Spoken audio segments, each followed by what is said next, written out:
대표적으로 이 유창훈 부장판사의 과거에 대해서 한번 간단하게 좀 말씀을 드릴게요. 권순일 대전고 후배, 박영수 특검 기각 목록입니다. 박영수, 더 탐사의 강진구, 민주당의 이성만, 김용 증인, 전장현, 민노총 간부, 안산FC 전 대표 등 이러한 정치적으로 치열한 이런 논란에 있던 사람들에 대해서 대대적으로 영장 기각한 이런 판사로 알려져 있죠. 권순일과도 가깝다고 알려져 있습니다. 다만 예외적으로 송영길 전 보좌관 그리고 민주당의 윤관석에 대해서는 구속영장을 발부한 이런 이력도 있습니다. 그런데 이 권순일과 유창훈의 관계가 이게 보통이 아닌데요. 고등학교 대전고 동문, 서울법대 동문, 같은 시기에 법원행정처, 대법관, 대법원 재판연구관을 함께 같은 시기에 근무하면서 그 50억 클럽의 핵심이자 이재명의 재판거래에 있어서 핵심 인물로 거론되는 그 권순일과 유창훈은 이렇게까지 가깝다. 이런 소식들이 지금 계속해서 나오고 있는 겁니다. 구속영장 청구가 하필 이제 18일 날 접수가 되는 바람에 당시 담당 법관이 유창훈 판사였고 유창훈 판사한테 배정이 되었습니다. 유창훈은요, 박영수 특검도 50억 클럽이잖아요. 첫 번째 구속영장 실질심사를 담당해서 기각시킵니다. 웃긴 게 뭐냐면 그 당시에 박영수 특검 기각했다고 민주당에서 난리를 쳤어요. 이것 봐라, 검찰이라 봐줬다. 웃긴 거예요. 아니 지금 윤석열 대통령이 박영수 특검을 봐줬다 이런 주장을 하는데 미쳤습니까? 지금 박영수야말로 50억 특검에서 함께 이름을 올린 권순일과 더불어서 함께 이름 올린 사람인데 지금 국민의힘이나 윤석열 정부에서 박영수의 뒤를 봐줄 이유가 뭐가 있어요? 그 뒤를 봐줬던 사람이 유창훈이라는 겁니다. 기각 사유가 뭐냐면 금품의 실제 수수 여부에 대해서 사실적 법률적 측면에서 다툴 여지가 있다. 아니 지금 이렇게까지 구체적으로 박영수 그 가족을 통해서 50억 들어가는 이런 혐의가 나왔는데도 다툴 여지가 있다 라면서 기각을 했다는 겁니다.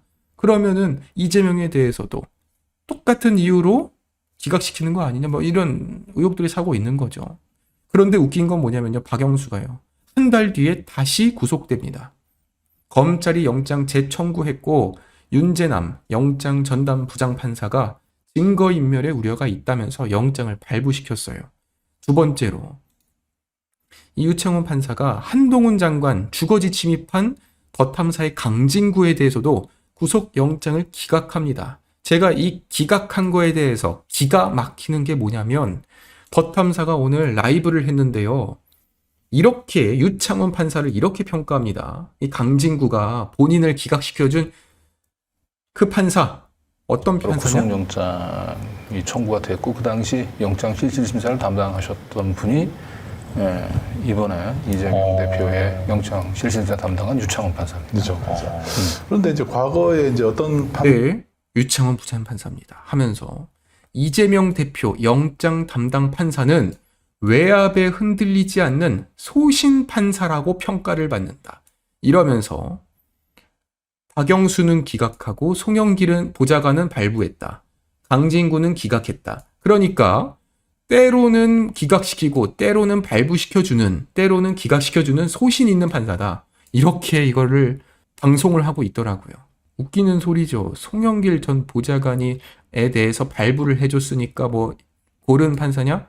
아니라는 겁니다. 결과적으로 이런 팔다리 끄트머리에 있는 사람들은 발부시켜도 결국 몸통들은 다 기각을 시켜준 이런 뒤를 봐줬다는 거예요. 그 웃긴 건 본인을 기각시켜준 판사에 대해서 소신 판사라고 이렇게 적어놓는, 외압에 흔들리지 않는, 이거야말로 또 한 번에 판사한테 지금 압박과 외압과 압력을 넣는 것이겠죠.